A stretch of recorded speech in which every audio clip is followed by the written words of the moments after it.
tapi maqasid yang lebih berkembang, yaitu maqasid dalam artian maqasid khalq.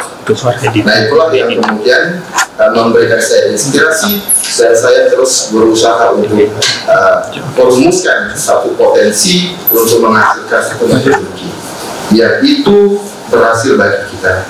Terserah saya melihat selama ini metodologi keilmuan di Fakultas Syariah itu dirumuskan, diajarkan untuk orang-orang yang beriman kepada Allah, tapi tanpa sadar metodologi yang ada itu menginstal paradigma munafik ke dalam orang-orang. Kenapa begitu?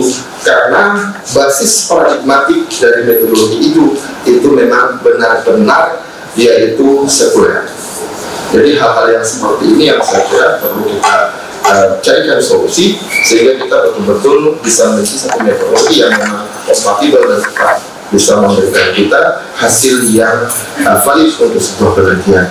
Nah, disinilah pada buku Maqasid Syariah ini saya mencoba mengelaborasi itu, dan saya masih melanjutkan ini nanti pada buku berikutnya.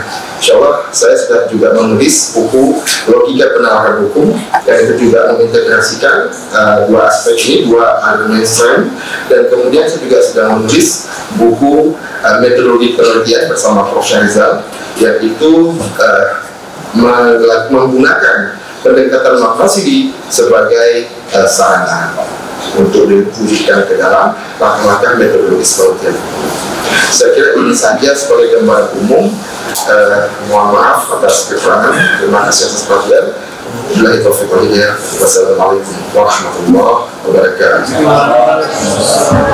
Terima kasih Bapak Dr. Sabil yang sudah menyampaikan pengalaman dan pengalaman historis ya, itu tentang beliau kepada kita semua, terutama untuk mahasiswa, bahwa sesungguhnya dalam penulisan itu bagusnya dia fokus di pulau satu seperti Pak Jabar tadi.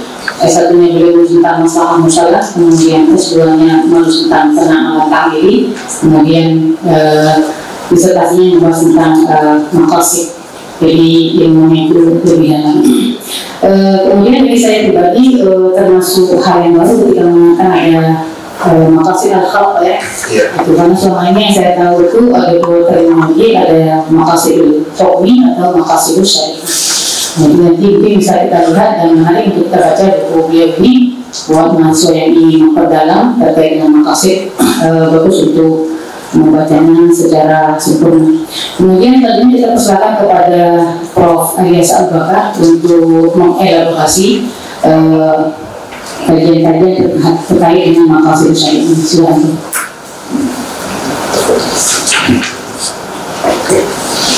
Assalamualaikum warahmatullahi wabarakatuh.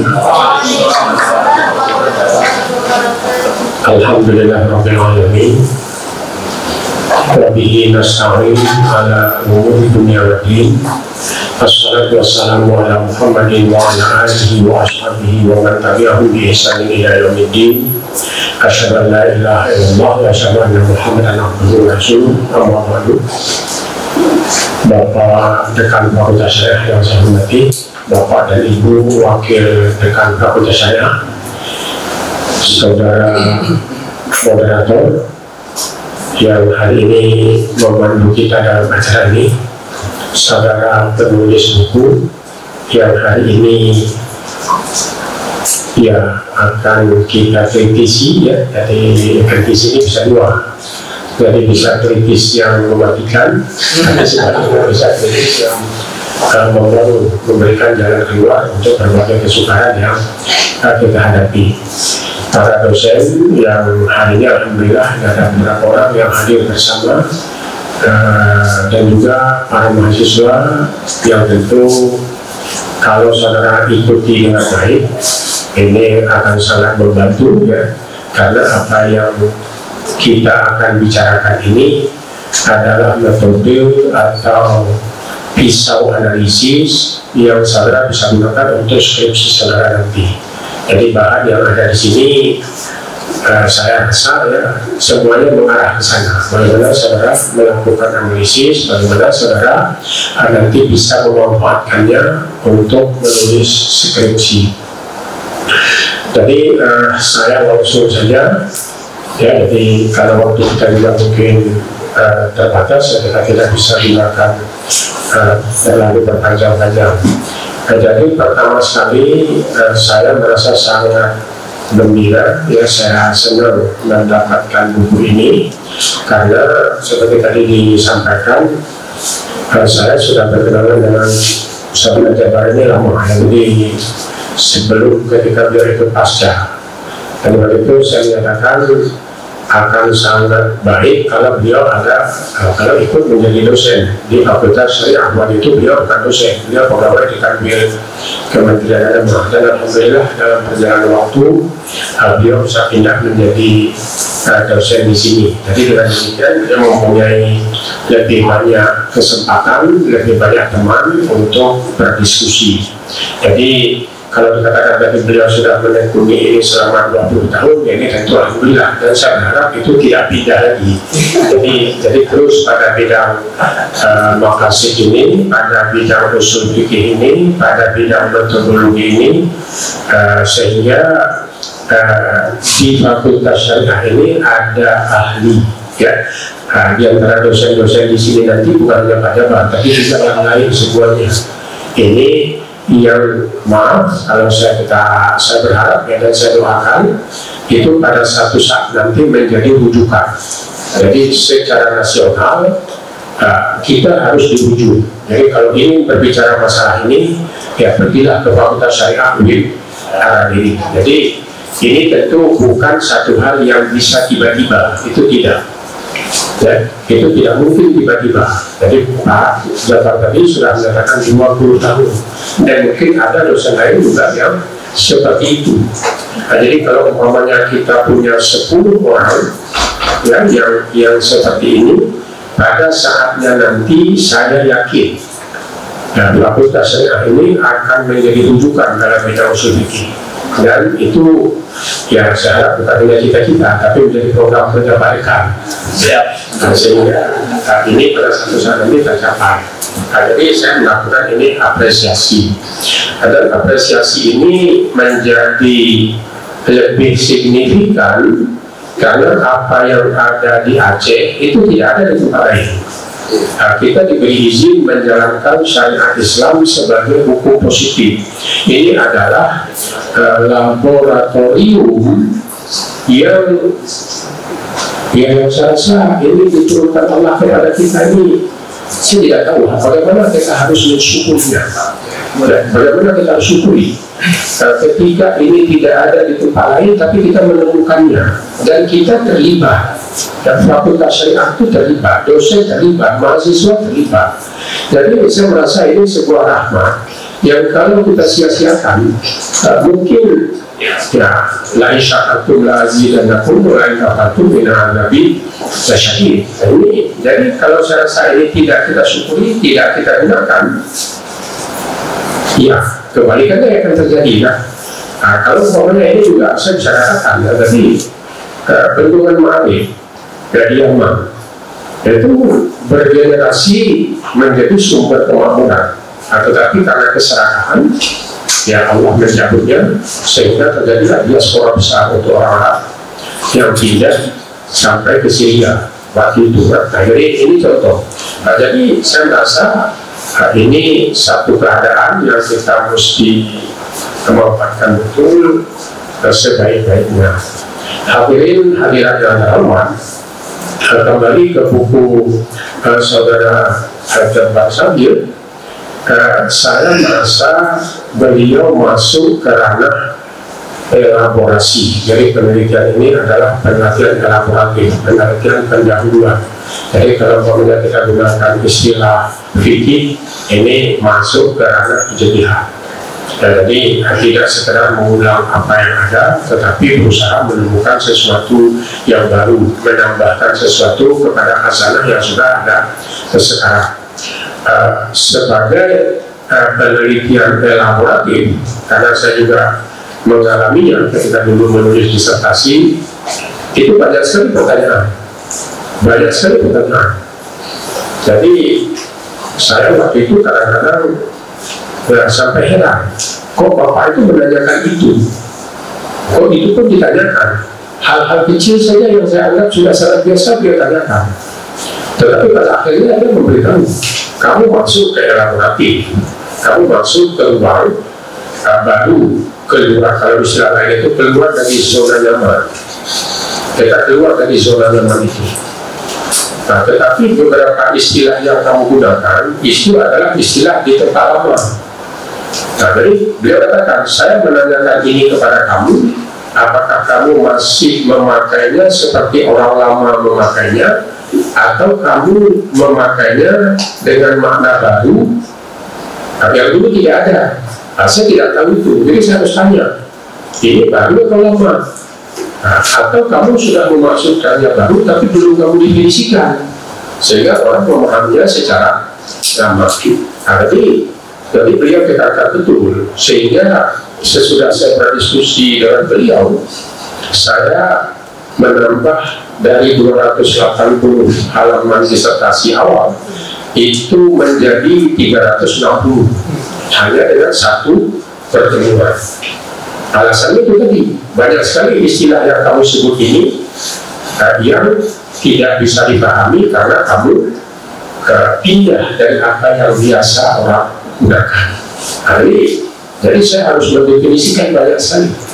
Jadi saya menulis disertasi hampir 25% bertambah halamannya hanya untuk menjadikan apa yang saya tulis itu lebih mudah dipahami.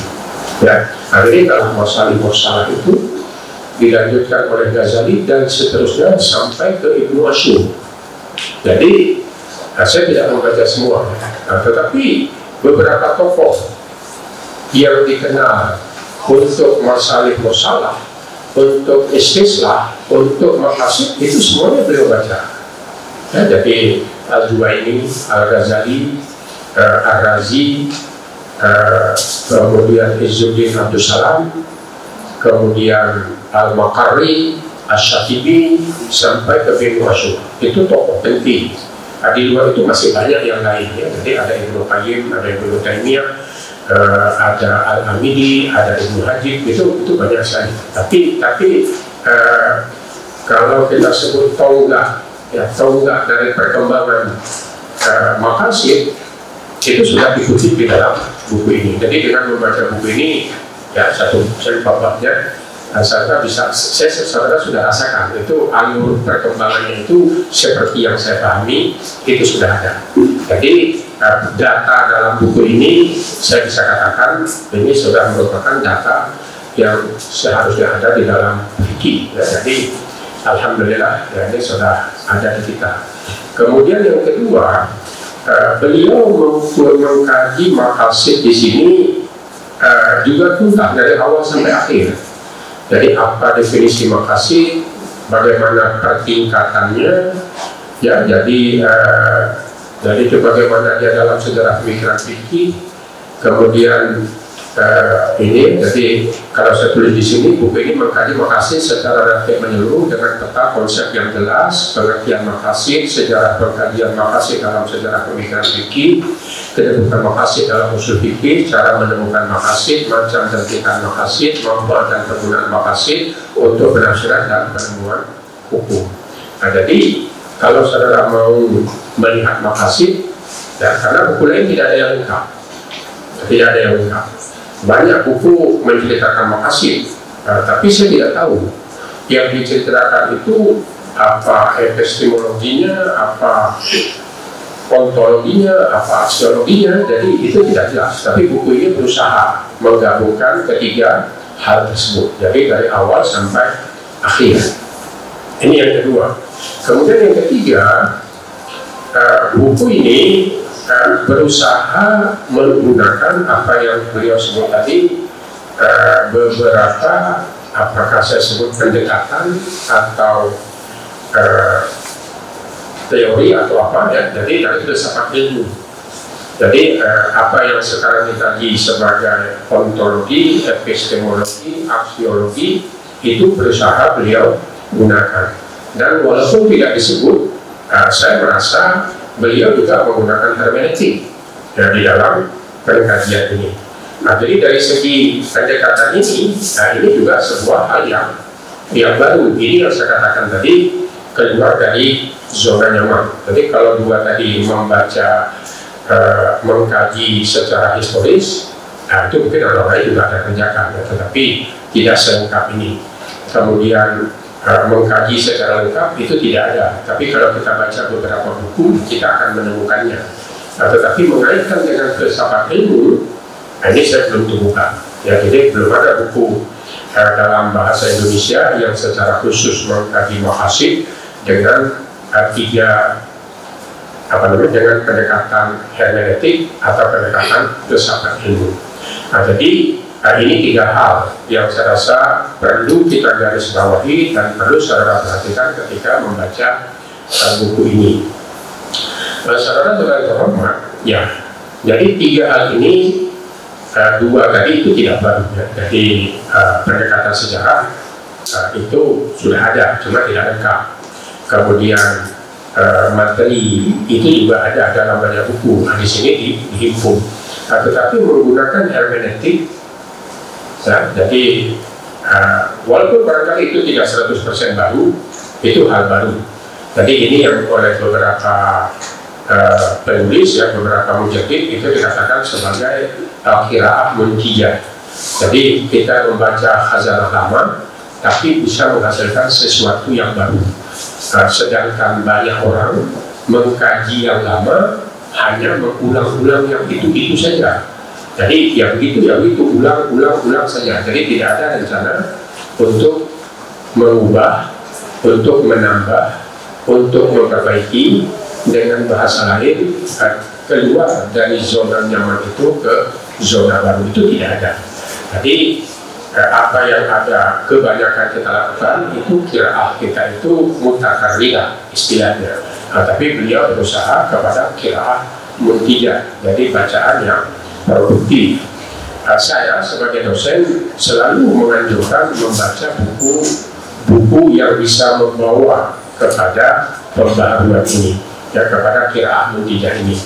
Jadi kalau umpamanya di program S3, saya selalu menekankan mahasiswa untuk usul fikih itu membaca buku Hasan Hanafi, buku Khalid Abdul Fadl, dan kemudian buku, kalau berbahasa Indonesia itu buku Quraish Shihab, ya, jadi kaidah-kaidah tafsir itu sebagai pengantar. Tapi pembaharuan usul fikih yang saya rasa sungguh-sungguh itu dilakukan oleh dua orang itu tadi, Hasan Hanafi dan Khalid Abdul Fadl. Ada yang lainnya, ada yang lain juga. Jadi Nasir Hamid Abu Zaid, tapi Nasir Hamid Abu Zaid tidak menulis untuk usul fikih, dia menulis untuk tafsir secara keseluruhan. Ada juga umpamanya Abdullahi Ahmad An-Naim, tapi saya pikir dia tidak mengumumkan teori yang bisa kita gunakan. Ada juga Muhammad Sarur yang mungkin paling kontroversial, tapi saya sudah coba dengan teman Pak Jabar, ya, tadi ada berapa nih? Ada 3 disertasi kalau saya tidak salah di Banda Aceh, ya, yang di PS3 kita yang coba menggunakan Syahrul, tapi tidak bisa. Jadi teori Syahrul itu tidak bisa dipakai. Ya, jadi beberapa disertasi itu sebetulnya ya saya tidak tahu, ya, apakah si penulis itu tahu bahwa teori dia gagal. Tapi saya selaku pembimbing memberitahu beliau bahwa ini tidak bisa lagi ke depan. Saya tidak, kalau saya yang akan menjadi pembimbing, saya tidak izinkan lagi menggunakan Syahrul karena tidak bisa digunakan. Syahrul itu hanya bisa untuk angka, tidak bisa untuk konsep. Ini yang saya dapatkan dari apa itu bacaan kepada buku Syahrul. Saudara-saudara terhormat, lalu apa yang saya sarankan kepada buku ini? Jadi seperti tadi, saya menyarankan beberapa konsep dasar yang digunakan itu perlu diperjelas, ya, itu perlu dijelas. Jadi umpamanya, ya, jadi saudara-saudara atau banyak di antara kita itu senang menggunakan istilah hukum Islam, ya. Tapi saya merasa kalau menggunakan hukum Islam itu harus dicari padanannya di dalam khazanah fikih, di dalam khazanah pemikiran Islam itu apa. Hukum Islam ini merupakan terjemahan dari apa? Dari fikih, dari syariah, dari hukum syara, atau dari apa. Begitu juga menggunakan kanun.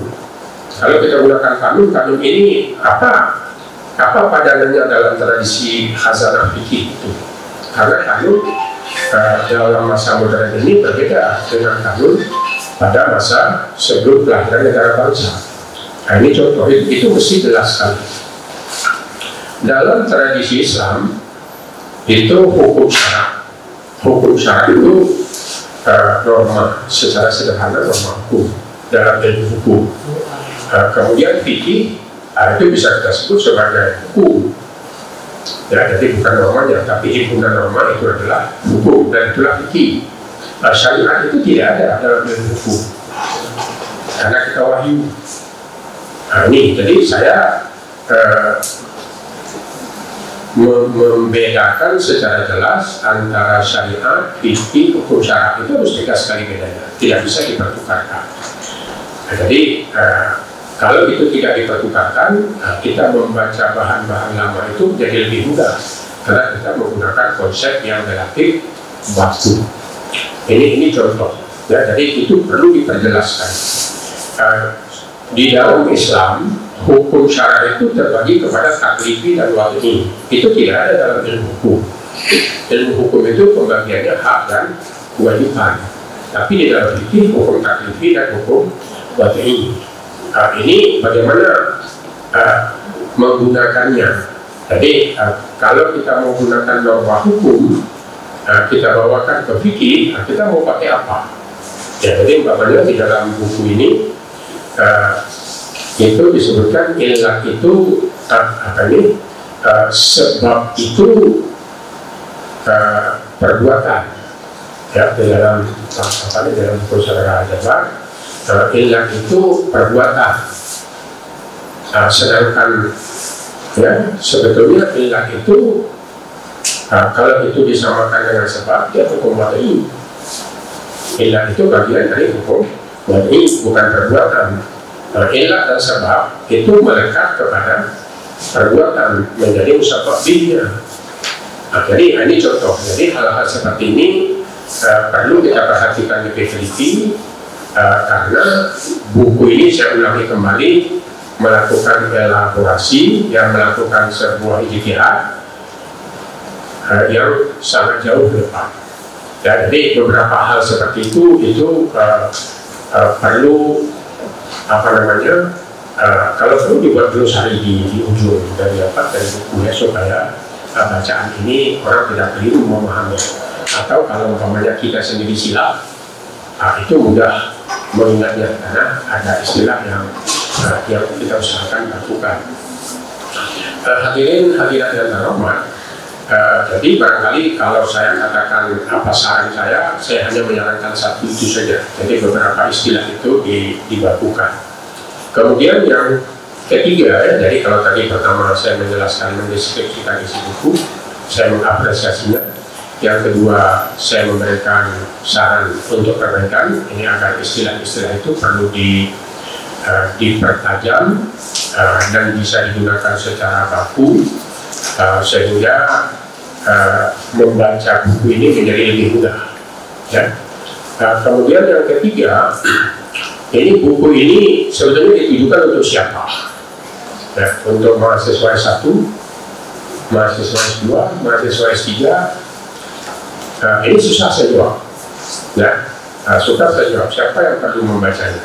Sebetulnya buku ini perlu dibaca oleh mahasiswa S1 karena di situ ada teori yang dia bisa gunakan untuk skripsi. Tetapi istilah-istilah yang digunakan itu baru diketahui sesudah tamat S1. Jadi ya istilah itu suka dipahami sebelum belajar usul fikih secara menyeluruh. Nah, jadi ini memang masalahnya di situ. Ya, dan ini bukan hanya dihadapi oleh saudara Jabar, ini bisa dihadapi oleh siapapun. Dari satu segi kita ingin melakukan pembaharuan, dan itu artinya semua masalah yang ada itu sudah kita kuasai. Tapi di pihak lain kita ingin apa yang kita tulis itu bisa dipahami oleh para pemula sebagai buku pengantar. Nah, ini kesukarannya. Saya maaf, ini saya mundur. ketika kuliah di Jogja, tadi kuliah di S2, kami disuruh membaca buku Islam karangan Fazlur Rahman. Itu dikatakan pengantar. Buku itu pengantar, itu adalah pengetahuan dasar tentang Islam. Jadi siapapun yang mau menjadi pengkaji Islam, maka dia harus membaca buku itu untuk mendapat pengetahuan yang komprehensif tentang Islam. Nah, jadi kalau ingin belajar Islam secara menyeluruh, baca dulu buku itu. Tetapi ketika buku itu dibaca, banyak sekali yang kami tidak paham. Ya, jadi ternyata untuk membaca buku pengantar pun harus ada buku yang lain.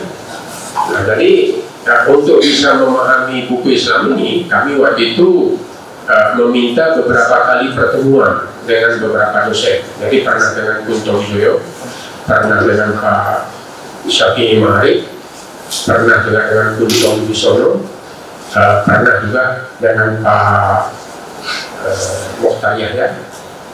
Ya, jadi dia dosen tafsir, dosen bahasa Arab. Nah, jadi kami meminta bantuan mereka itu untuk menjelaskan beberapa hal, baru bisa memahami buku Islam karangan Fazlur Rahman sebagai pengantar tersebut. Tapi memang sesudah membaca Islam sebagai sebagai pengantar, kami mendapat relatif berbeda. Jadi diskusi kami sebelum membaca buku Islam dengan sesudah membaca buku Islam itu saya rasakan berbeda. Ya, saya rasakan berbeda. Dan semua kami merasakan seperti itu. Jadi sesudah kami membaca buku Islam itu, ada pertanyaan-pertanyaan yang dahulu kami anggap penting, lalu itu kami tertawakan. Kok itu ditanyakan dalam forum S3? Ya, tapi itu sesudah membaca buku Islam Fazlur Rahman. Nah, jadi yang ini saya sampaikan, jadi kita perlu mendapat pengetahuan yang menyeluruh untuk mengkaji sebuah bidang. Tetapi untuk memperoleh pengetahuan menyeluruh ini tidak mudah. Untuk kita di Indonesia, ini belum ada buku pengantar fikih yang betul-betul pengantar fikih, itu belum ada. Ya, jadi tidak ada. Saya berusaha menulisnya, tapi tidak jadi-jadi. Jadi saya sudah menulis sekarang ini sekitar 300 atau 400 halaman, tapi saya merasa saya belum berani mempublikasikannya. Jadi saya merasa ketika saya baca selalu saja aspek yang harusnya ada tapi tidak ada sebagai sebuah buku pengantar. Jadi saya belum berani. Ya. Jadi saya merasa tidak ada. Jadi kalau boleh saya tanya sekarang, ya, apa buku pengantar fikih yang kalian baca ini para mahasiswa? Ya, jadi mahasiswa S1, saudara kuliah S2, untuk pengenalan kepada fikih itu apa bukunya? Sekarang apa yang saudara bisa sebut? Ya, paling buku siapa ini yang saya sebut? Ya, Wikipedia. Bukan, Amir Syarku dulu fikih. Wikipedia, Prof. Coba. Wikipedia. Wikipedia itu ensiklopedia. Iya, itu dia. Bukan pengantar. Ini enggak, ini Jazuli. Itu yang paling populer. Nah, dari buku Jazuli itu, kalau saya belum menjelaskan fikih secara seluruhnya. Itu sedikit sekali yang dia jelaskan. Tokoh yang dia sebut di situ, kalau umpamanya Pak Jafar tadi menyebut bagaimana diskusi antara Ghazali, Razi dan sebagainya, itu tokoh-tokoh itu tidak ada di dalam buku Jazuli. Bahkan secara fikihnya pun belum sampai ke zaman modern. Ya, jadi belum ada. Bahkan bukan hanya dalam bahasa Indonesia, dalam bahasa Arab pun belum ada sebuah buku pengantar ya, madhal untuk fikih yang sungguh-sungguh. Saya merasa belum ada. Ada buku Wa'il Khalaf ya, dari seorang Nasrani orientalis di Amerika. Dia menyatakan, saya kebetulan memiliki beberapa buku pengantarnya dan mahal ya. Jadi ada satu buku beliau yang saya beli itu di kayu itu 2 juta ya. Jadi saya tidak percaya. Saya pikir ketika saya pesan harganya 2 juta, saya pikir teman yang saya pesan itu yang ingin mengambil untung ya. Karena tidak bisa saya bayangkan ada harga buku 2 juta di kayu, 500.000 harga buku mahal. Tetapi ketika buku itu sampai ke saya, itu ternyata beratnya hampir 3 kilo.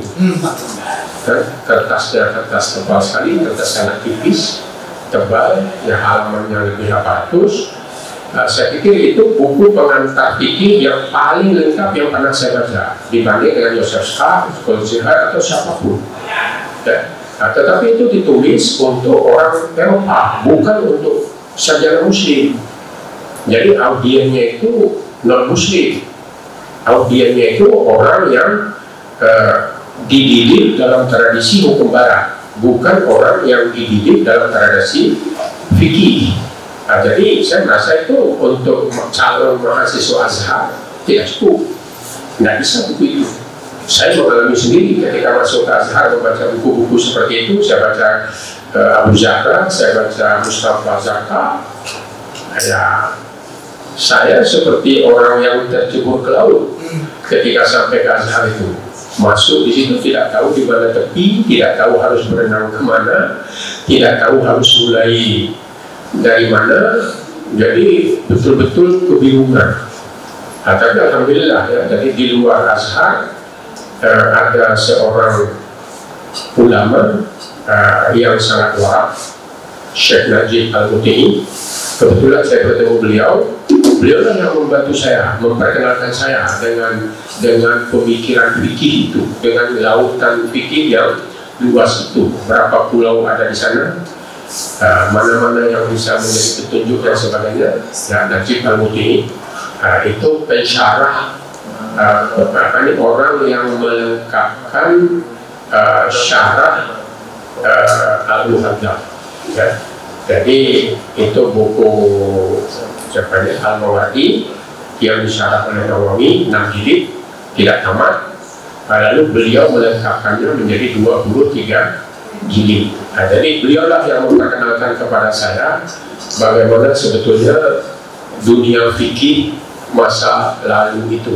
Tetapi ya saya ulangi kembali, penjelasan beliau itu ini adalah qiraah mutakabilah, bukan qiraah yang munjiyah. Jadi dia hanya menceritakan itu deskripsi seperti model masa lalu, tidak ada hubungan dengan masa sekarang. Tapi saya mengenal tokoh itu semuanya. Ya harus diingat ya, ketika tahun 70-an di Kairo itu belum ada, ya belum ada apa kira-kira yang belum ada di situ yang menurut saudara di tahun 70-an itu di Kairo. Ya dalam kaitan dengan pengetahuan ilmiahnya apa yang kira-kira kalau saya katakan belum ada, apa yang saudara bayangkan belum ada itu? Google. Ya Google itu jauh sekali, itu baru 90-an. Ya, bukan. Ini teknis. Ya, mesin fotokopi itu belum ada. Di Indonesia fotokopi itu sudah biasa sekali, tapi di Kairo belum ada. Saya sampai ke Kairo 77 belum ada fotokopi. Belum ada fotokopi. Jadi, jadi apalagi yang lain-lain kan itu tidak ada. Saya sampai berniat mencuri buku waktu itu. Jadi itu belajar usul fikih itu ada sebuah buku Hasyiah Wahid Al-Muti'i Syekhul Azhar yang meninggal tahun 1920. Kebetulan saya menemukan dia buku itu di pustaka. Saya cari di pasar, di seluruh pasar tidak ada. Tapi di perpustakaan asrama kami ada. Dan tidak ada yang membacanya, mungkin hanya saya saja sesudah beberapa tahun. Jadi sehingga ketika saya datang oleh penjaga itu sudah disimpan. Jadi katanya buku kamu sudah saya simpan, nggak ada orang cari, kamu saja yang cari itu. Jadi ini ketika saya membaca usul fikih, buku itu merupakan hasyiah untuk tulisan Al-Baitawi dan Jam'ul Jawami. Saya baru bisa memahami usul fikih itu diskusi yang di kelas kami di Azhar. Saya sudah membaca buku hasyiah ini tadi karena beliau menceritakan latar belakang dari diskusi itu. Ya, jadi bagaimana masalah Malik di Mesir sehingga diskusi itu terjadi. Kenapa masalah budak masuk? Kenapa wajib mukhayat itu ada? Kenapa maunya pilihan lain itu terjadi? Kenapa talak itu menjadi salah rumit di dalam fikih? Itu adalah latar belakang sosialnya. Nah, dari waktu itulah saya baru bisa memahaminya. Tetapi ya memahami itu yang memerlukan waktu berjam-jam, ya, berhari-hari, berminggu-minggu untuk duduk di tempat itu, karena bukunya tidak ada di tempat lain.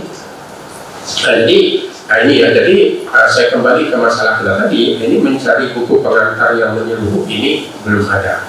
Nah, jadi beliau saudara Jabar ini berusaha menjelaskan makasih secara menyeluruh. Ini langkah ke arah itu. Dalam kaitan ini, ya, jadi saya merasa, ya ini saya menulis beberapa makalah, ya, ini beberapa slide, ini bisa terlihat. Ya.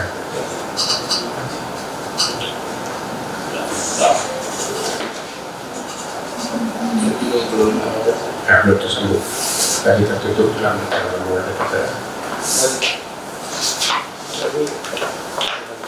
ya, ini saya katakan sekarang ini kita menggunakan usul fikih lama, ya, usul fikih lama. Tadi Jabar menyatakan kita ingin makasih itu menjadi alternatif kepada usul fikih. Tapi itu terlalu jauh, saya rasa kita tidak akan diskusikan itu. Tetapi yang ingin saya sampaikan,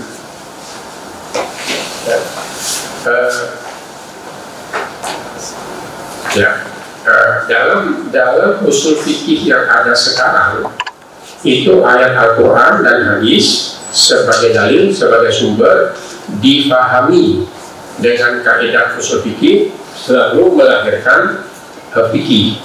Itu yang ada. Ya, jadi modelnya seperti ini. Ini yang ada. Tetapi sekarang ada maqasid. Kita meletakkan maqasid ini di mana? Dari apa dia? Bagaimana ini kita posisikan? Ini tidak ada tempat. Ya. Kemudian dengan pembaharuan, ya itu yang saya katakan tadi qiraah muntijah. Ya, qiraah yang yang produktif. Jadi kita membaca untuk menghasilkan sesuatu yang baru. Metode tadi yang di sini hanya penuh kaidah usul fikih saja, metode tidak jelas klasifikasinya. Ini diusahakan dipisahkan menjadi lughawiyah, ta'liliyah, dan istislahiyah. Saya menggunakan model ini di dalam disertasi saya. Dan pada tahap awal ketika saya mengajar, saya menggunakan model ini. Jadi ada perubahan itu, usul fikihnya itu dibuat kategori, metodenya itu dibuat kategori. Tapi di sini belum nampak maqasidnya di mana. Tidak ada tempat untuk maqasid di sini. Ya, tidak saya ikut tuang biasanya.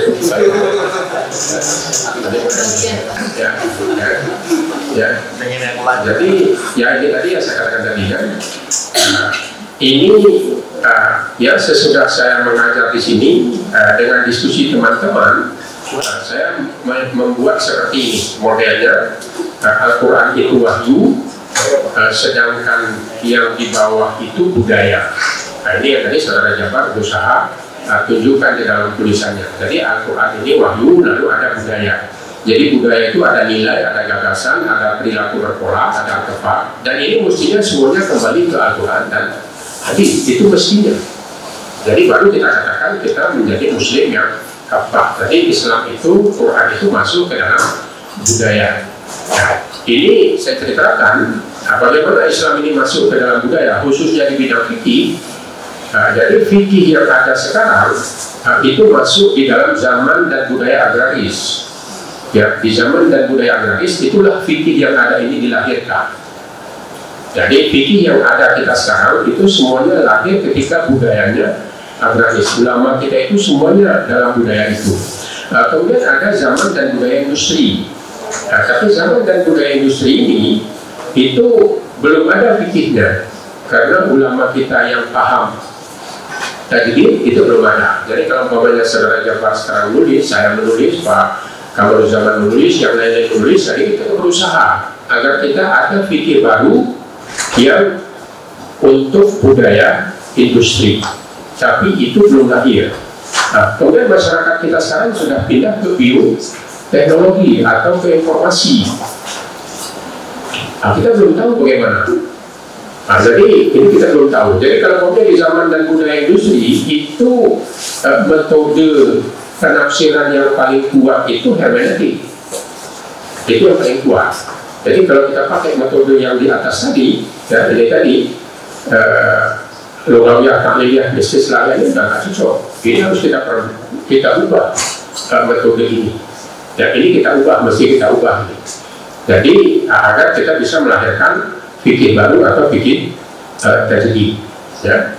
Tapi ini belum ada. Lalu sekarang kita kita sekarang sudah sadar bahwa ketika kita melahirkan sebuah fikih, itu ada dua hal yang harus ada di samping metode. Itu harus ada. Jadi ada bahan yang perlu dipertimbangkan ketika berijtihad, itu khazanah pemikiran masa lalu. Ini yang saya katakan tadi, menjadikan fikih kita ini ada dalam budaya kita. Jadi Saudara Jabar sudah mempertimbangkannya dengan baik sekali. Jadi bahan yang perlu dipertimbangkan. Kemudian ada bahan yang mempengaruhi, yang mempengaruhi ijtihad, yaitu budaya lokal, uruf kita. Nah, kita sekarang melahirkan fikih Nusantara.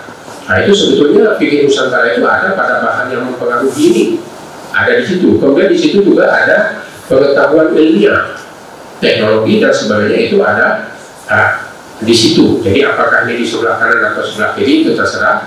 Nah, jadi ini ada bahan yang perlu kita pertimbangkan dari ijtihad ulama masa lalu, ada bahan baru yang perlu kita pertimbangkan dari budaya zaman sekarang ini, yaitu budaya lokal dan teknologi. Ini dua-dua kita gabung dengan metode usul fikih yang sudah ada. Itu kita gabung. Ada diharapkan, itulah yang kita beri nama maqasid. Ya, itu yang kita beri nama maqasid. Tapi ini, maaf ya, kita di lingkungan ilmiah itu wujudnya belum ada, belum lahir ya.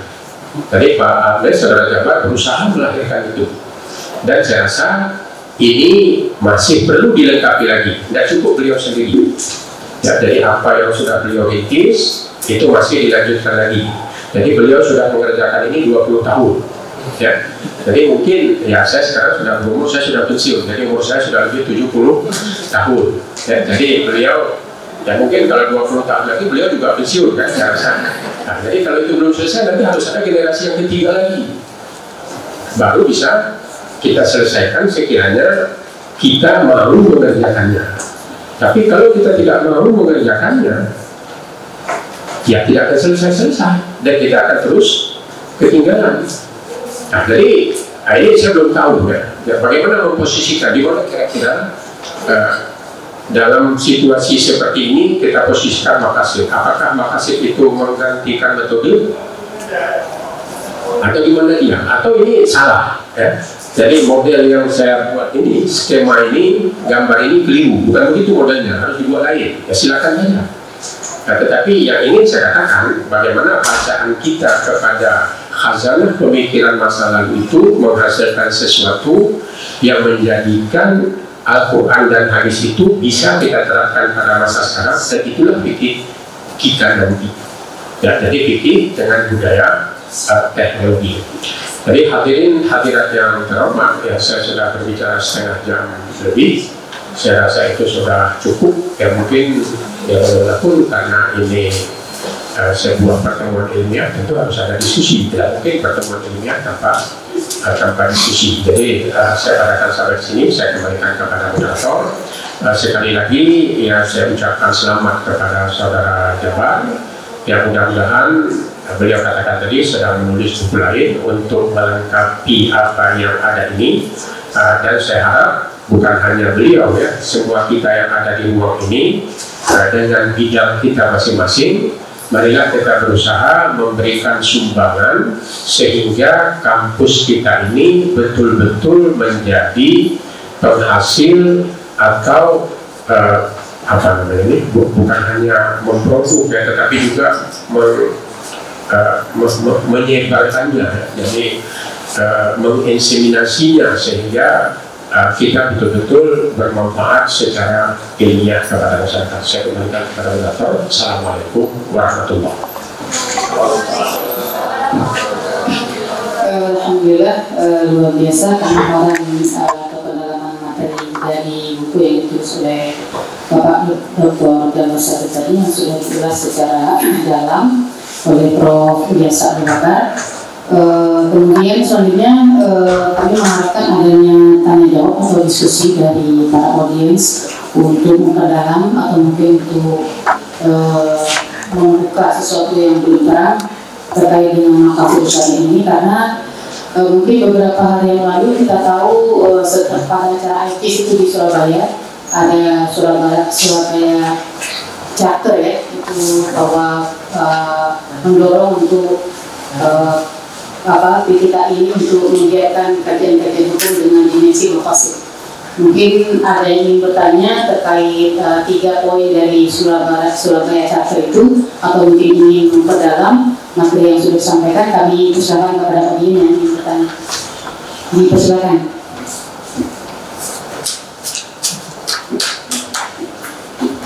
Ya, belum ada tanggapan.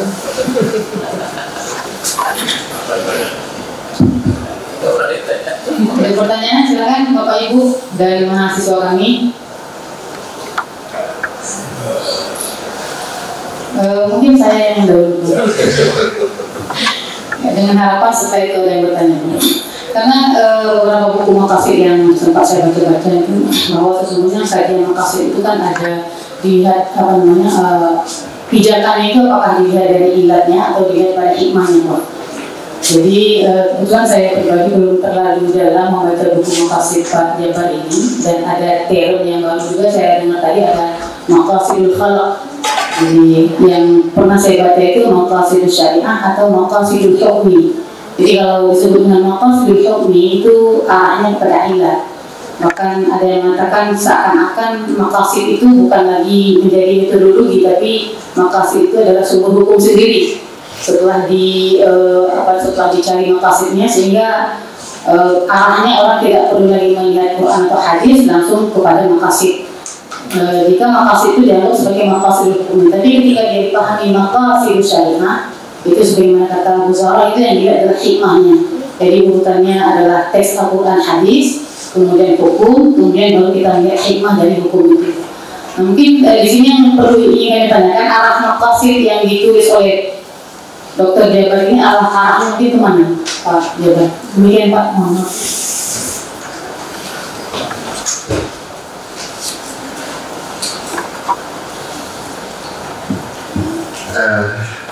Terima kasih atas pertanyaannya. Saya hanya sekilas saja.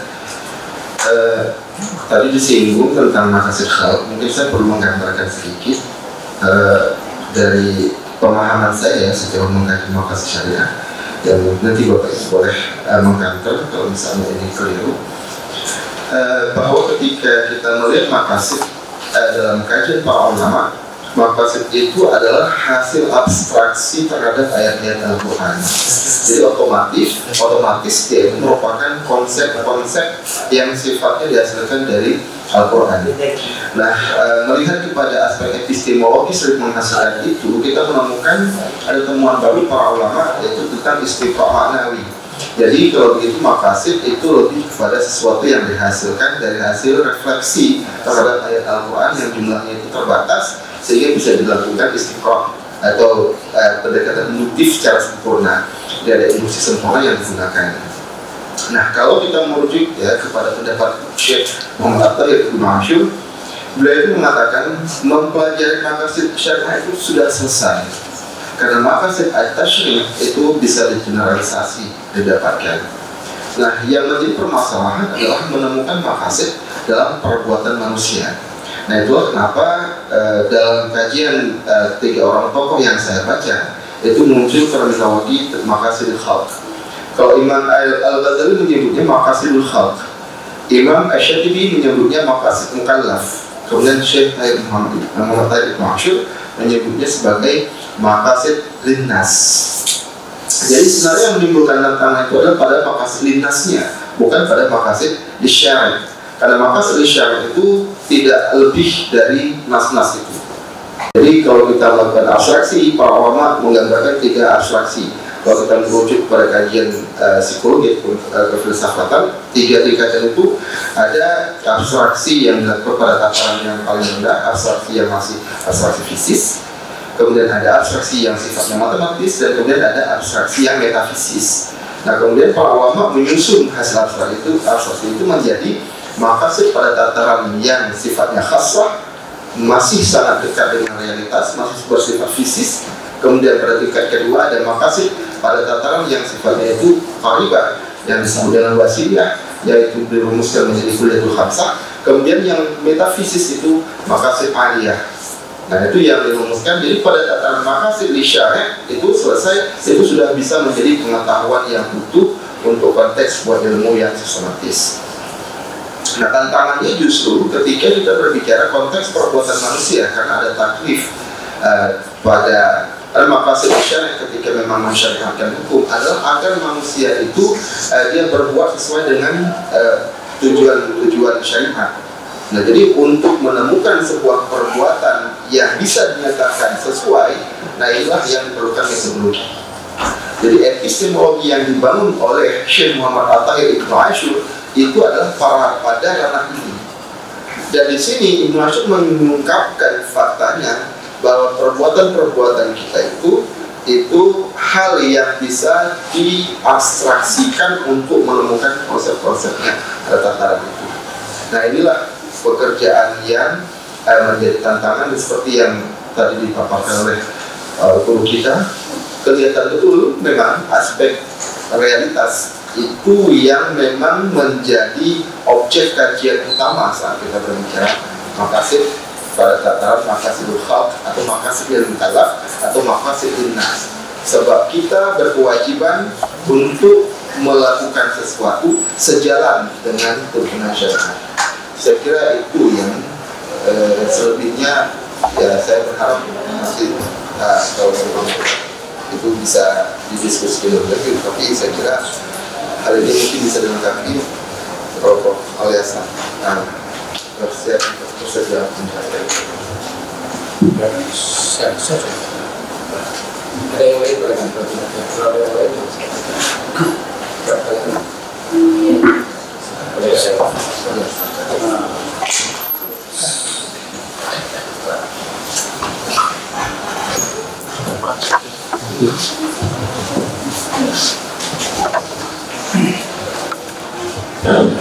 Assalamualaikum warahmatullahi wabarakatuh. Nama saya Fadli Ibrahim.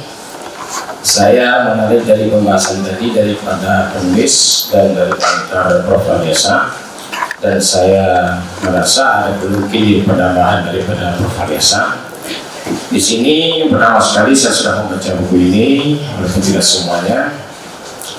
Tapi yang paling penting di sini yang saya baca di sini digambarkan bahwa maqasid itu menjadi ilmu tersendiri di samping usul fikih. Kalau itu sudah dijadikan sebagai ilmu terasing dari usul fikih, dari menjadi ilmu tersendiri, berarti dia butuh kepada mabadi asyarahnya. Dan buku ini belum menjelaskan seluruh daripada mabadi asyarahnya. Nah, secara keseluruhan, dan itu menurut saya itu penting bagi pembaca untuk memahami ke-10 daripada kriteria sebagai berdirinya sebagai sebuah ilmu. Itu yang pertama sekali. Yang kedua, saya tadi masih mendengar adanya perbedaan. Prof. Aliasa mengadakan ini sekali metode, sekali bukan metode. Kemudian penulis juga masih belum ada kejelasan apakah maqasid itu metode atau dia perangkat metode. Nah, jadi kalau perlu di sini dijelaskan nanti, ini harus diberikan sebuah gambaran maqasid itu sebagai perangkat metode, sehingga dia bisa ditambah ditambah kolomnya satu lagi. Jadi dia di samping usul fikih. Nah, menjadi sebuah pertimbangan ataupun perangkat yang saya baca di sini, dia menjadi perangkat dalam kias masalah kuliah. Itu yang kedua. Yang selanjutnya saya membaca di sini, buku ini ada menjelaskan abad postmodern. Di sini disebutkan beberapa tokoh kontemporer bidang pengembangan maqasid syariah. Yang mau saya tanyakan di sini, di mana posisi buku ini? Apakah postmodern itu buku ini mengajak kita kembali ke masa dulu karena mungkin itu adalah ekspor daripada yang telah lama, ataupun menawarkan sesuatu yang baru? Dan sebenarnya apa yang kita butuhkan hari ini? Apakah kita menganggap hari ini orang-orang itu tidak lagi peduli dengan yang lama? sehingga perlu dibuktikan perlu diekspor yang lama sehingga orang tahu bahwa itu ada, atau kita butuh yang baru? Karena kan postmodern itu ada beberapa macam, ada yang hari ini mengajak kepada yang lama, ada yang mengajak untuk buat yang baru, menolak yang lama, atau memodifikasi yang lama untuk dipakai sekarang.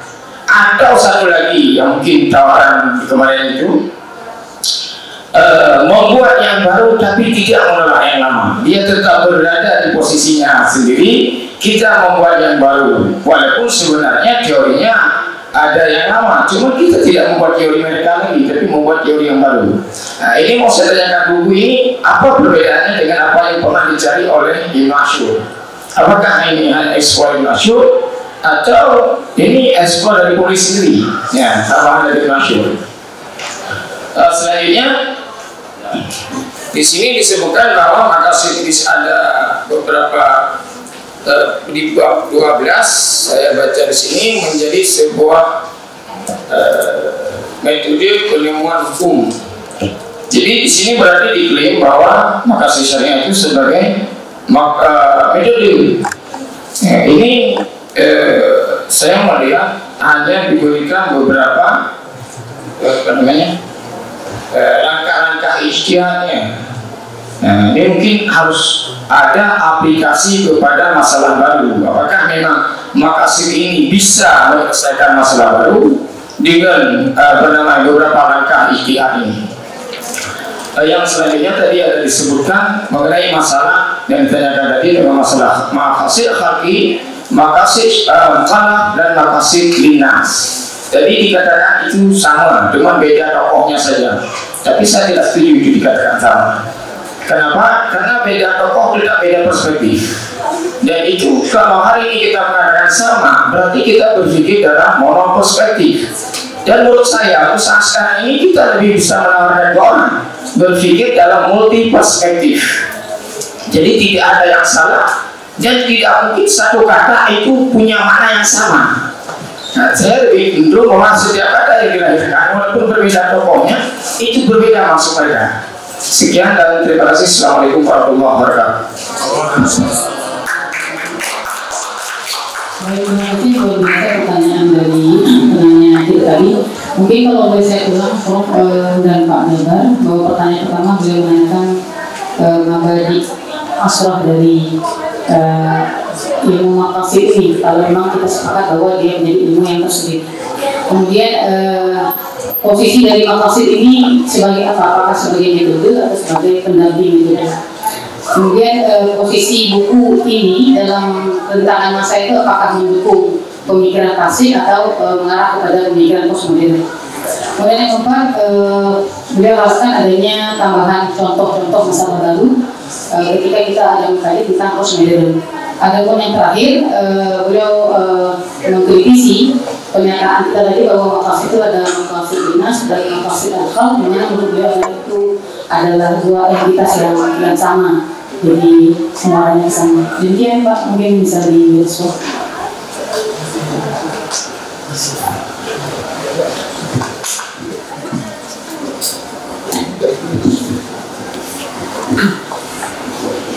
Baik, saya pertama saya sampaikan bahwa tidak semua pertanyaan ini untuk dijawab. Tidak semua untuk dijawab. Sebab memang itu adalah apa yang tadi sudah disampaikan oleh guru kita, itu merupakan pekerjaan kita ke depan. Jadi itu sesuatu yang kita, mungkin saya perlu perkenalkan pada adik-adik di sini. Ini yang tadi bertanya itu ya juga dosen kita di sini, dan beliau salah seorang yang juga konsen di kajian maqasid syariah. Jadi pertanyaan tadi itu sebenarnya dilupakan dulu. Beliau itu menulis disertasi yang sangat dahsyat, ya, yang judulnya itu Al-Qiyas Al-Kulli, kajiannya kajian epistemologi. Nah, jadi pertanyaan itu tadi, makanya saya katakan itu bukan pertanyaan untuk dijawab. Nah, jadi kalau adik-adik ini ada yang penasaran, silakan baca disertasi beliau. Nah, ya. Oke, saya hanya menanggapi saja. Yang disampaikan itu adalah pekerjaan besar kita. terkait dengan permasalahan makasih sebagai ilmu, kita itu menjadi pekerjaan besar dan harus dikerjakan bersama. Hanya saja saya ingin menyampaikan dulu ketika Kepala Yayasan menuliskan pengantar untuk buku saya Mengenal Hukum Tuhan, beliau di situ mencatat bahwa ini topik yang dihindari oleh banyak mahasiswa. Dan ternyata sampai sekarang masih begitu. Itu 2009 gitu. Nah, alhamdulillah sekarang ini sudah ada beberapa yang melakukan, sehingga ini kita sudah bisa lebih berlega karena sudah lebih berkembang. Dan saya memang berharap ke depan ini lebih banyak lagi mahasiswa yang memang mau masuk ke dalam kajian ini. Nah, jadi mungkin perlu juga saya sampaikan, saat ini juga ada satu disertasi yang juga sedang melakukan kajian, yaitu judulnya itu tentang rekonstruksi maqasid syariah. Jadi mungkin perlu diketahui bahwa ini adalah sesuatu yang merupakan kerja besar yang untuk saat ini sudah ada beberapa yang melakukan. Jadi kita berharap depan lebih banyak lagi yang ikut masuk. Saya sendiri menulis buku ini bukan untuk melakukan itu, tapi saya mencoba menjadikan buku ini sebagai sarana untuk adik-adik ya, generasi-generasi di bawah saya agar punya jalan yang lebih mudah. Karena saya merasakan sendiri ketika dulu saya belajar ini memang saya betul-betul seperti merambah hutan perawan. Tidak ada jalan, memang harus merambah sendiri. Nah, jadi kalau sekarang ini ada beberapa buku yang bisa mengantar, mungkin itu akan lebih memudahkan jalan. Saya mungkin perlu informasikan, ada seorang teman lagi yang melakukan kajian ini, itu cuma tidak di Labu, saudara Anton Jamal. Itu juga teman sekelas dengan saya sewaktu kuliah S2 dulu. Sekarang sedang menulis buku tentang ilmu maqasid. Mungkin permasalahan Imam Badi Asy'ari itu di situ. Tapi seperti yang oleh saya katakan tadi, ini semuanya bisa kita kritisi bersama. Ya, masalahnya sekarang orang yang bersedia mengkritisi itu yang ada. Karena masuk untuk mengkritisi, ya kalau tidak punya kemampuan kritis bekal pengetahuan dasar, nggak akan bisa masuk ke dalam. Nah, ini permasalahannya. Nah, jadi jadi saya katakan ini beberapa hal yang justru menjadi kerja bersama kita depan. Kemudian ya tentang permasalahan dengan konteksnya dengan yang kekinian, mungkin saya boleh ya tidak salah kalau saya gambarkan bahwa untuk saat ini metodologi alternatif memang belum hadir, dan ini sesuatu yang menjadi keharusan kita karena kita di sini memang memiliki beberapa prodi yang itu memang menuntut keberadaan metodologi ini. Pertama, kita di sini di S1 ada prodi pertanian masyarakat yang di dalamnya ada beberapa mata kuliah yang harus memiliki spesifikasi dan memang memiliki distingsi untuk tingkat nasional. Banyak prodi yang serupa di petikin yang lain, tapi kita punya potensi seperti yang tadi disampaikan oleh guru kita karena menerapkan syariat Islam. Di prodi perbandingan mazhab itu ada mata kuliah yang sampai hari ini belum kita bisa munculkan sesuatu yang spesifik, yaitu pada mata kuliah metode ijtihad kontemporer. Nah, ini salah satu sumbangsinya itu adalah pada disertasi saudara Fadli. Itu salah satu yang bisa memberi sumbangsi, tapi seperti tadi masih harus kita lakukan elaborasi. Nah, jadi saya kira ini memang pekerjaan besar, dan memang selama ini sudah ada beberapa yang ikut serta. Dan saya pribadi bukan tidak mengajar, banyak yang saya ajar, tapi sedikit yang mau. Ini masalahnya. Saya kira itu saja. Mungkin ada hal-hal yang ditambahkan. Saya ingin mengungkapkan satu. Ini mengenai hubungan maqasid dengan usul fikih. Jadi saya rasa memisahkan maqasid dari usul fikih itu masih memerlukan pekerjaan besar, itu merupakan jalan panjang. Ya, karena seperti tadi, untuk menjadi sebuah bidang kajian tentu banyak persyaratan yang harus dipenuhi, dan kalau itu tidak terpenuhi maka dia tidak bisa berdiri sendiri. Sebagai contoh sederhana saja, kalau kita jadikan maqasid ini sebuah bidang, lalu hasil dari maqasid ini itu apa? Nah, kita produk, jadi kita memahami Al-Quran dengan maqasid, lalu ada hasilnya apa? Kalau hasilnya itu hukum syara, itu sudah lagi. Jadi untuk bisa menuangkan isi yang kita dapat melalui maqasid, kita harus baca usul fikih. Oh, kita pinjam dari usul fikih terlalu banyak, ya, terlalu banyak. Lebih banyak yang dipinjam dari yang kita miliki. Jadi, saya rasa itu bukan satu ilmu yang berdiri sendiri. Jadi karena itu saya tetap menganggap maqasid ini bagian dari usul fikih, walaupun barangkali bagian yang penting. Ya. Nah, tetapi sekarang bagaimana kita memposisikannya? Nah, bagaimana kita meletakkan bahwa maqasid ini penting? Nah, ini yang belum terlihat. Ya, jadi sampai sekarang kita belum bisa membuat gambarnya. Nah, jadi ini saya contoh, tapi contoh ini tidak betul. Ya. Ini contoh ini tawaran, tapi ini tidak. Saya sendiri tidak yakin. Nah, karena gambaran seperti yang nampak di layar itu tidak bisa dipakai. Jadi masih banyak sekali penjelasan yang harus diberikan untuk menyatakan bahwa ini bisa diterima.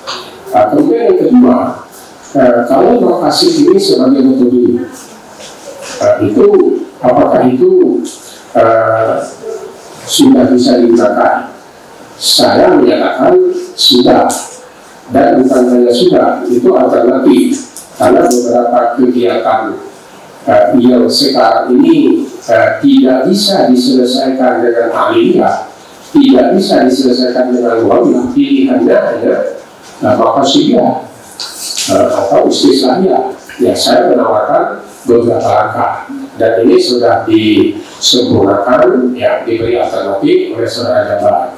Jadi ini tentu akan menjadi lebih kaya. Mungkin nanti dengan pengalaman di antara saudara yang menggunakan metode ini merasakan bahwa apa yang kami tawarkan, apa yang saya tawarkan dalam metode istislahiyah, apa yang ditawarkan oleh saudara Jabar dalam maqasid syariah ini itu tidak cukup, atau tidak memadai, atau tidak pas ketika saudara gunakan. Jadi ketika itu dicoba, ya saya sudah bisa menyempurnakannya, dan saya rasa mesti seperti itu.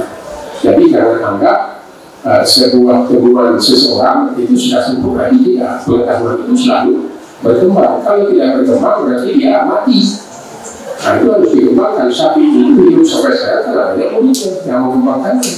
Yang itu sapi itu masih dirasakan cukup oleh sebagian orang, karena ada yang mengembangkannya. Jadi itu juga seperti itu. Saudara-saudara hormat, ya, jadi saya kembali ke awal, ya. Jadi Aceh ini diberi izin melaksanakan syariat Islam, dan syariat ini banyak kita pahami fikih. Sebetulnya bukan hanya fikih, di situ juga ada tasawuf, ya, dan yang saya rasa perlu juga ada ilmu kalam. Ada ilmu kalam dan tasawuf ini bisa digabung. Nah, kita gabung, ya, oleh Pak Amin Abdullah, itu juga diberitahu tauhid sosial. Terserah bagaimana. Tapi yang saya maksud, selama ini ilmu kalam kita itu membahas Tuhan, membahas Allah. Nah, tapi bagaimana ke depan nanti ilmu kalam itu bukan membahas Allah, tetapi membahas bagaimana pengaruh ilmu kalam kepada perilaku kita di dunia. Jadi kalau sekarang ini apa itu Tuhan, lalu nanti kita bahas, karena saya percaya Tuhan, maka apa yang muncul pada perilaku saya? Nah, bagaimana perilaku seorang yang percaya pada Tuhan? Nah, itu mungkin akan menjadi objeknya. Nah, tapi itu bukan kajian saya. Nah, tapi kita kembali ke syariat tadi, bagaimana kita bisa menghasilkan, ya, sebuah penjelasan tentang syariah, tentang fikih di zaman modern ini pada semuanya, pada ontologinya, ada epistemologinya, dan ada aksiologinya. Mungkin untuk sebagian mahasiswa satu istilah ini tidak familiar, tapi bagaimana seorang menggunakan metode istilah atau metode makasidia ini di dalam skripsi saudara, itu bukan hanya untuk masalah lama, tetapi juga masalah baru. Kalau ditanya tadi bagaimana contoh konkret, ya, ini berarti nanti kita lihat dalam skripsi, ya. Jadi ada, ya, jadi saya tidak usah sebut. Jadi saya diberitahu oleh beberapa orang di luar arah ini, ya. Jadi saya diberitahu oleh beberapa orang di luar arah ini bahwa buku yang saya tulis itu mereka gunakan untuk skripsi mereka, ya. Jadi saya tidak suka hal itu dikirimi ke saya. Alhamdulillah. Jadi dia tanyakan ke saya karena dia punya kesulitan ketika itu dia praktekkan. Jadi dia menghubungi saya. Jadi alhamdulillah. Jadi itu sudah diuji coba di tempat lain, ya. Jadi mudah-mudahan di sini juga dengan dengan semangat meneliti, dengan semangat menemukan, hal ini bisa kita dapat. Saya rasa demikian barangkali tambahan saya. Sekali lagi untuk mengakhiri ini, saya berharap apa yang sudah ditulis oleh saudara Jabar ini bisa kita kembangkan lagi. Masing-masing kita menulis dengan versi kita sendiri tidak apa-apa, karena dengan begitulah ini akan tumbuh nanti. Jadi perubahan IAIN menjadi integrasi pengetahuan keagamaan dengan pengetahuan sekuler barat, kalau itu kita bisa sebut seperti itu akan terlihat di kita ini, dan itu menjadikan pengetahuan keislaman itu mudah diaplikasikan dan bisa dijelaskan dengan bahasa yang digunakan pada masa sekarang ini. Saya rasa demikian saja. Terima kasih atas perhatian. Selamat kepada saudara Jabar yang mudah-mudahan hadirin hadirat dan mahasiswa secara umum bisa mengambil manfaat dari pertemuan ini dan lebih lagi dari buku yang ditulis oleh saudara Jabar. Saya akhiri. Assalamualaikum warahmatullahi wabarakatuh. Baik, berikan close kepada waktu, maka dengan berakhirnya penjelasan dari Prof. Elisa tadi, maka berakhirlah diskusi badan kita pada hari ini. Rasanya saya tidak bisa menyimpulkan, sebab ketika ilmu disimpulkan, sudah disimpulkan, berarti ilmu itu nanti akan menjadi stagnan.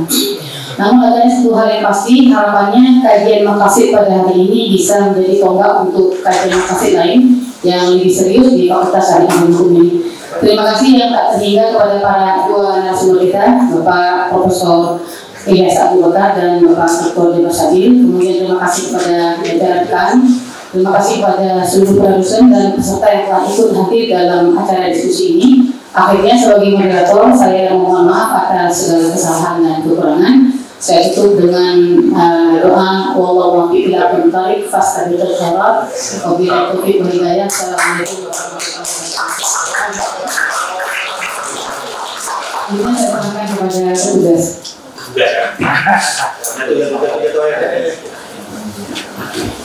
Ya, terima kasih Bapak Ibu sekalian para peserta. Ada dua agenda lagi sebenarnya. Yang pertama, foto penyerahan sertifikat oleh Bapak Dekan dan Bapak Wakil Dekan. Tadi Bapak Wakil Dekan kepada pemateri beserta moderator. Yang kedua, kita foto bersama. Kita foto bersama semuanya. Nanti para pemateri dan moderator